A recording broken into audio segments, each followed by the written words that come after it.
Did you know that you do not belong to yourself? In as much as we have evolved as humanity, we like to think about ourselves as individuals. We grown, especially after your age 18, you have your national ID, you can drive, you can do other things that I'm not going to say here on CITAM ChurchOnline, legally by, the government of a particular state and place. We like to imagine and we like to convince ourselves as human beings that we belong to ourselves. We run our own lives. We are the masters of our own fate, the captain of our own souls. And if you know what I am referencing, you've probably had that statement or that sentiment. But you know what the reality is the Bible says that in the beginning, God created human beings. He created man, and he made them male and female, and he created them in his image and in his likeness. And then he gave them dominion and gave us as human beings dominion to live on this earth. The Bible reminds us in Psalm 100 that it is the God, know that we belong to God. We are the sheep know that it is the Lord our God who made us, and we are the sheep of his pasture. He made us and not we ourselves. And so the Bible reminds us repeatedly, if you look even outside the Bible, when we are talking about arguments for God and for Christianity and the fact that there must have been a creator, is that when you look at the design, the natural design of humanity, there is no way that we just appeared. There is no Big Bang, there is no evolution. It is that there is a creator and a design that was thought of beforehand, and that made it possible for us as humanity to exist. And that creator and that design and that power is who we are referring to as God, because he has revealed himself as God. What does that mean when we say we are not our own or we do not belong to ourselves? The fact that our lives, our very lives, are owed to God. Our very lives come from God, and he is the one who has given us the period of time we have on earth.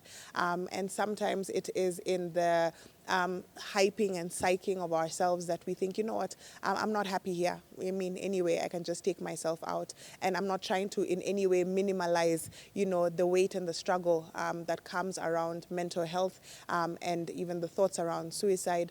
But the reality is we don't belong to ourselves. Our lives come from God. He breathed into us. And he's the one, the Bible says in Colossians, he's the one who sustains us because everything comes from him and is to him. But what then is our life to be? Because if it's not my own, I just found myself here. I was not even involved in the making of myself. Psalm 139 says that God knew us even before we were created and fashioned in our mother's womb. But what does that mean for how we live? It means that we seek out what God has for us to do on this earth. John 10:10 says, Jesus says, I came that you may have life and have it more abundantly. The fact that right now life is not going great does not mean that that's God's plan for you. God did not design you and create you in a sadistic sort of way for you to be finiliwad and for you to be oppressed and for you to be miserable throughout the years of your life. He says through the words of Jesus in John 10:10, I came that you may have life and have it more abundantly. So if that's not what your reality looks like right now, and I'm not talking about material possession, I'm not talking about everything just cruising and going right, all the lights are green as you're driving, that's not what I'm talking about. But I'm talking about a sense of peace, a sense of stability and security in who you are, and the fact that you have been made for a purpose, and that there's a God who loves you. There is a place that is designed for just you to fit in, to express your God-given gifts, talents, abilities, for you to express God's love to other people. And if that's not what your life looks like right now, may I encourage you to seek out church community, to seek out a pastor that can walk with you and pray with you, to seek out God himself in and through his word, to pray, because it doesn't need to be a long prayer, but it can just be something direct, and you just ask the Lord to reveal himself to you and to help you through this difficult and dark state. But through our relationship with this Jesus who promises us abundant life, we get to know who we are. We get to understand what our purpose is, and we find meaning for our life even beyond material things, beyond what is going on day to day.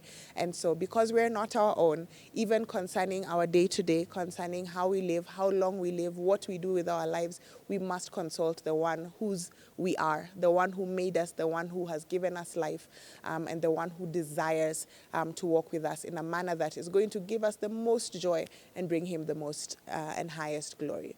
God bless you. We'll see you next week here on CITAM Church Online.